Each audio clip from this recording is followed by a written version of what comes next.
How do you clean corroded battery contacts in a car?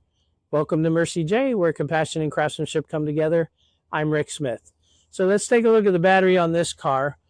If my screen is good enough here, this cable right here, everything's pretty clean. But if you look at this one, we call it kind of a science project. You got like some white crusty buildup on it, and that's our corrosion that we want to get cleaned up.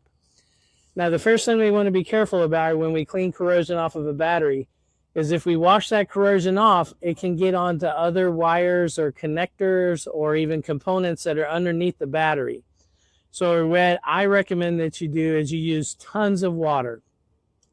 We use a pressure washer here, but you can use a garden hose with a sprayer, get it hosed off really well, and then make sure you wash everything off underneath and everything so it's all good and cleaned and washed away.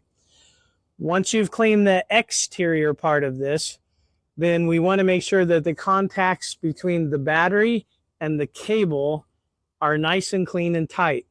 So first of all, we're going to take the cables off. A couple things is you need to be aware of how to do that without shorting things out.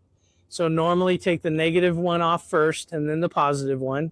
Secondly, keep in mind you're going to lose some memories on the car. Maybe the clock will reset. Maybe some of your radio stations might reset. I like to use plumbing brushes. So on the cable, I clean the inside of that cable with a plumbing brush. And on the post on the battery, I like to clean it with this. Any sort of wire brush will work. Get those nice and brushed and clean. Put it all back together, and you're all cleaned up and set to go. I hope this has been informational to you, and until next time, safe travels and blessings to you.